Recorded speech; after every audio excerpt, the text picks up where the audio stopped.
Wait a minute. I already told you, but I really didn't cheat on my husband. My mother-in-law and husband were making assumptions and saying things as if it were a matter of course. I quickly denied it, but my mother-in-law didn't stop. My son is sterile, so there's no way you could get pregnant. If we get a medical certificate, it would confirm you are fair. Well, we don't need to get one. It's absolutely clear. When I tried to argue with her, my mother suddenly slapped me. I looked at my parents, who were both looking at me coldly. My name is Anna. I'm a 34-year-old office worker. My husband William and I got married last year after dating for several years. We both work, so we share the household chores and have a well-balanced life. My husband can cook, clean, and do laundry. I'm very thankful for that. We're able to live like this without any stress. So I'm living a happy, newlywed life. I'm sure that I will continue to live happily with my husband. I've had the desire to have children since the beginning of our marriage. Until I was in my 20s, I lived my life thinking that work came first. But when I saw my friends around me happily raising their children, I began to think that I wanted to have a child too. However, perhaps because of my age, I have not been able to have children. I was happy in my marriage, but there are also many discouraging moments. But I never gave up hope that a baby would come to us. Then, one morning, I woke up and felt sick. I thought it may be, and I immediately checked with a test kit. Then the test showed a positive result. Could I really be pregnant? I was a bit shaken, but I called in late to work and went to the hospital. Yes, it's definitely pregnancy, and I can hear the baby's heartbeat. Are you sure? Yes, you're in your 3rd month. Congratulations. Please go get your maternity handbook too. I couldn't hide my happiness and listened to the doctor with tears in my eyes. I can't wait to tell my husband and share my joy. I couldn't stop being excited and went to the supermarket on my way home to pick up some food. I wondered if my husband would cry and be happy too, and then we would hug each other. My head was filled with such imaginations even after I arrived home. I cooked dinner in a happy mood. Finally, at night, my husband came home. Whoa, the dinner looks amazing today, he said as he untied his tie. I couldn't stop smiling and said to him, to tell you the truth, I got pregnant. And he said, What? Pregnant? He looked surprised. I was expecting him to scream in joy after that. But he had a surprising reaction. Whose baby is it? What? I asked you whose child it was. He asked, looking at me with cold eyes. What's the matter with you? Of course it's yours, I said, and he sighed. I'm sterile. What? So it's not mine. I had no idea you were having an affair. I'm disappointed. Wait a minute. I'm not having an affair. This baby is yours. I told him that, but he wouldn't listen to me. Just give me some time. I'm going back to my parents' house. And he left the house. He didn't even touch any of the food I had made for him. A few days later, my husband called my parents and said he wanted to have a talk with them. I told him that I wanted to discuss it with him alone first. But he didn't listen to me at all, so we decided to meet at my parents' house this coming Saturday. I was so anxious that I couldn't sleep at night. I couldn't explain well to my parents. So when my in-laws came over, my mother asked, "What's going on?" "What is it? You guys haven't heard anything from your daughter?" "I heard that your daughter is pregnant, but it's not my son's." My parents froze. "I didn't think Anna would cheat on him." I guess I was the only one who thought we were a good married couple. Wait a minute, I told you the other day that I really didn't have an affair. My mother-in-law and husband took it for granted that I was the one at fault. I quickly denied it, but my mother-in-law didn't stop. "My son is sterile, so there's no way she could have gotten pregnant." If we got a medical certificate, it would confirm the affair. Well, but we don't need that. It's absolutely clear. When I tried to argue with her, my mother suddenly slapped me. I looked at my parents, who were both looking at me coldly, and my husband and mother-in-law both gave me a sneering look. Well, you deserve to be slapped. You committed adultery and never apologized for it. When my mother-in-law said that, my mother bowed her head and said, "I'm sorry, I apologize." "Come on, you too, apologize quickly." My mother urged me to apologize. My father also apologized to my mother-in-law and my husband, saying that his daughter had caused a lot of trouble.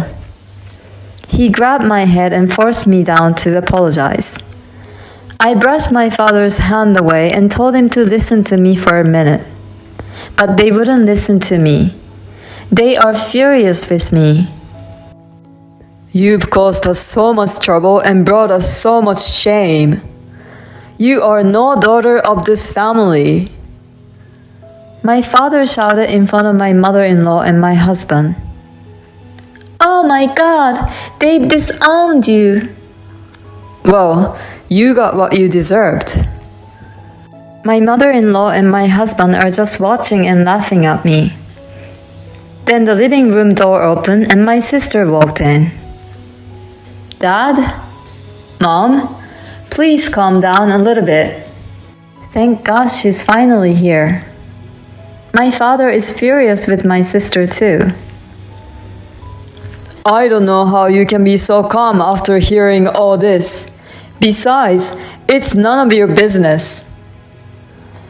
"We're family, of course it's my business." "My sister had told me everything before you arrived. Is it true that you are sterile?" My mother-in-law and her husband looked at my sister with a questioning look on their faces. "Is it possible that your sister-in-law suspects us, William?" "No, not at all.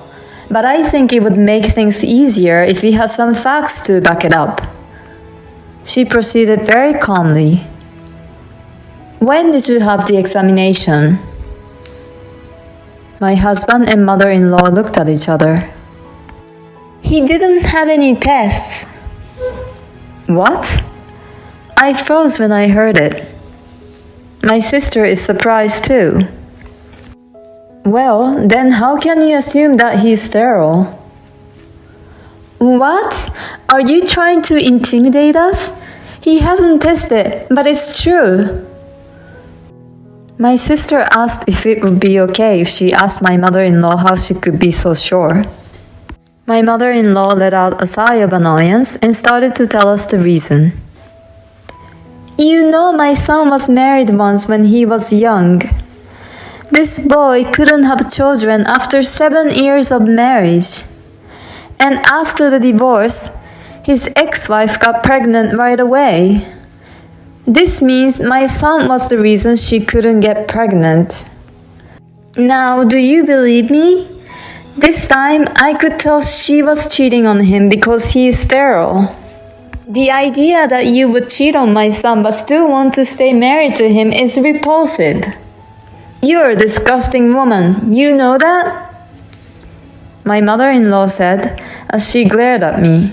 My husband agreed with my mother-in-law and said, "Yes, you are disgusting. You even made a child that I couldn't have. You are beyond insulting me." I was absolutely mortified. That's not proof that my husband is sterile, but there was no way I could argue with them without any knowledge of the matter. I looked at my sister to ask for help. She noticed this, looked at me, nodded lightly, and started talking again. "I see. I can see why you would think you had a problem if you had such an experience.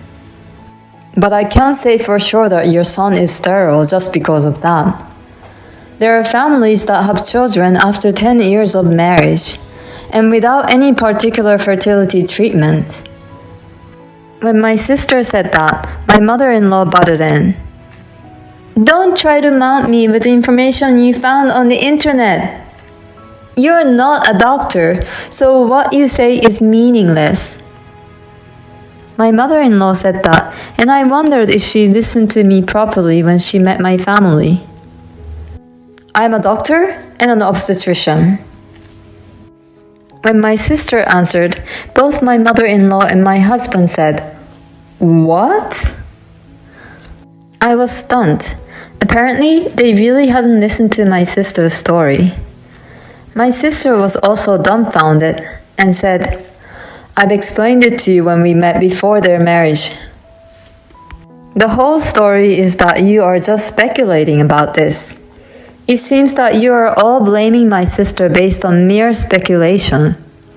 If you really want to blame my sister, let's do a proper examination. Since you are my relative, I'll do it for a reasonable price." When my sister said that, my husband and mother-in-law both flinched. But now that we've come this far, there seems to be no turning back. "If you insist, let's check it out." My husband and mother-in-law agreed to my sister's proposal. And later, the test was conducted. I decided to stay at my sister's house until the test results came out. I didn't want to see my husband, and I didn't want to go back to my parents' house. My sister tried to cheer me up many times while we were at home together. This kept me from worrying more than I should have. A few weeks later, the test results came out. We gathered at my parents' house again to look at the test results together. It turned out that there was nothing wrong with my husband's body. My mother-in-law's face turned blue and my husband was surprised. "Anna, I'm sorry, but I'm glad to know that there's nothing wrong with me and that I can prove that the child is mine." My husband said so matter-of-factly that I was once again speechless. Who was it that agreed with my mother-in-law to accuse me by mere assumptions? My mother-in-law also laughed and said, "If this is the way it's going to be, you should have had the test done earlier." She didn't even apologize to me. I guess that settles it for now. My husband was so proud of himself. I thought, I can't be with such a man anymore. My husband thought the discussion was over and said, "Let's go home together." But I didn't want to go home. My sister, perhaps sensing my feelings, said, "I don't think she has quite sorted out her feelings yet, so I'll take care of my sister." My husband reluctantly agreed, and finally my husband and mother-in-law left my parents' house. What a mother and son! They almost had us fooled too. "I'm sorry I slapped you the other day, but this is all their fault." My parents blamed my mother-in-law and my husband, but from my point of view, my parents were also to be blamed. My sister took me to her apartment right away. I was so relieved when I got to the apartment that I couldn't stop crying. My sister didn't say a word the whole time, just hugged me and comforted me. No one believed me, and they all looked at me with cold suspicion, which really scared me. In the middle of all this, my sister was the only one who stood by me. I'm so glad that I talked to my sister the day before the meeting was taking place at my parents' house. She went out of her way to come to my parents' house for me, and I really can't thank her enough. After that, I stayed at my sister's house for a few days to rest my body and mind. Then I made one decision and went with my sister to the house where my husband was. My husband greeted me by saying, "Welcome home. I've been waiting for you." He was surprised to see my sister and one other person. My sister-in-law, and who is the other person? He's a lawyer. I asked him to come today. Lawyer? My husband was very upset. Why a lawyer? I can't live with you anymore. Please, let's get a divorce. When I said the word divorce, he turned blue. Wait a minute. That's out of nowhere. It's not that sudden. After everything that happened. No, I'm sorry about that. But you can't just get a divorce on that grounds. The lawyer explained to him about that. As far as I can tell, the fact that you and your mother blamed Anna blindly would be a reason for divorce. And knowing that Anna wanted to have children, but you married her by hiding the fact that you were infertile from her is a problem. I think my husband didn't expect this. He nodded his head but seemed to be in shock. With my husband on the side, I packed up my belongings and returned to my sister's house. After that, I communicated with my husband through my lawyer. I asked my husband for compensation for the emotional pain and suffering he had caused me, as well as for property division and child support. Because I had a good lawyer, I was able to get him to pay all of them. Moreover, my mother-in-law and my husband had told everyone in the neighborhood and at work that I was having an affair. I sued them for defamation of character. In addition to getting some more money, my mother-in-law and my husband corrected and apologized to the person whom they had told a lie. As a result, my mother-in-law and my husband lost all the credibility. They have been isolated recently. I decided to live just down the street from my sister's house and rented an apartment. My parents offered me to move back home and help raise their grandchildren, but I politely declined. I don't want my parents, who didn't protect me, to take care of my child. As a matter of fact, my sister also had a bad experience with our parents who only cared about their impression to the society. So she decided to keep her distance from them.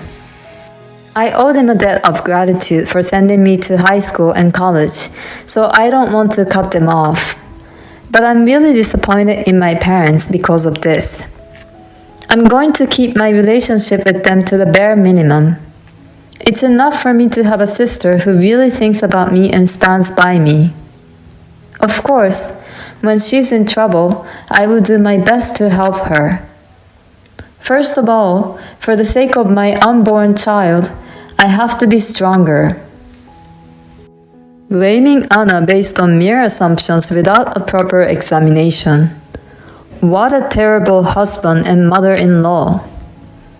And the parents who believe that and blame their own daughter without listening to her are also a problem. I'm so glad that Anna's sister is a wonderful person. It will probably not be easy being a single mother, but I'm sure she'll be fine. Please cherish the bond you have with your sister and live every day happily.